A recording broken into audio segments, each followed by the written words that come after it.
నమస్కారం.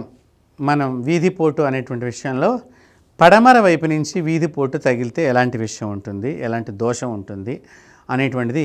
ఇప్పుడు మనకి స్థలం ఇట్లా ఉందండి. మన స్థలం ఇది తూర్పు, ఇక్కడి నుంచి వీధిపోటు తగులుతోంది. ఇది పడమర వైపున నైరుతి భాగంగా మనకిక్కడ కొంత నైరుతి భాగంలో తగులుతుంది. ఈ స్థలాన్ని మనం ఉంచుకోవచ్చా, ఉంచుకోకూడదా, లేదా మనం దీన్ని ఎలా చేయాలి అని ఆలోచన చేస్తే, ఎప్పుడైతే ఈ వీధిపోటు తగులుతుందో ఇది ప్రమాదాలను తీసుకొచ్చేటువంటి వీధిపోటు. కాబట్టి ఇలాంటి స్థలాన్ని మనం కొనుక్కోకుండా ఉండటం మంచిది, తక్కువకి వచ్చినా కూడా.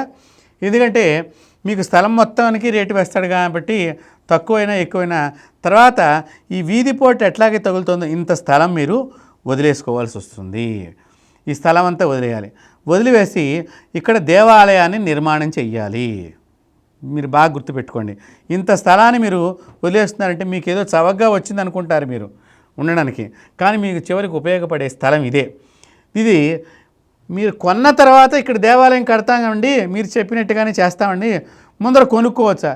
ఎప్పుడైతే మీరు ఫస్ట్ డే రిజిస్ట్రేషన్ అయిందంటే దీని నుంచి సమస్య మిమ్మల్ని స్టార్ట్ చేస్తుంది బాధ పెట్టడానికి.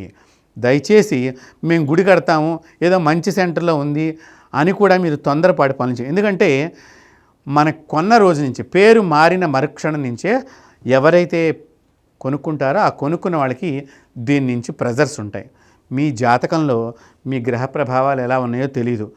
ఆ రోజున మీకు చెడ్డ గ్రహం ఉందనుకోండి, ఏదో రాహువో కేతువో కుజుడో ఇలాంటి ప్రమాద గ్రహాలు నడుస్తున్నాయి అనుకోండి, దీని ఎఫెక్టు చాలా ఉండి ప్రాణానికి ఇబ్బందికరమైన పరిస్థితుల్ని మీరు అనవసరంగా తెచ్చుకున్నటువంటి వాళ్ళు అవుతారు. కాబట్టి దయచేసి మీరు ఎప్పుడు కూడా ఇలాగా పడమర వైపు, పడమర దిక్కు నుంచి నైరుతి భాగాల్లో తగిలే వాటిని ఎప్పుడు కూడా కొనుక్కోవద్దు.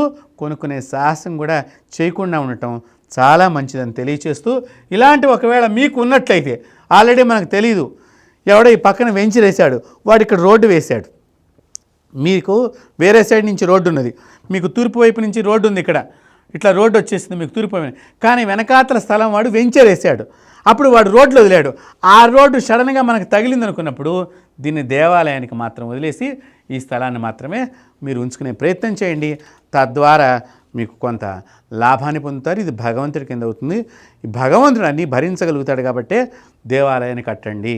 భగవంతుడు భరించినట్టుగా మనం భరించలేము కాబట్టి భగవంతుడికి వదిలేయటం చాలా ఉత్తమం. స్వస్తి.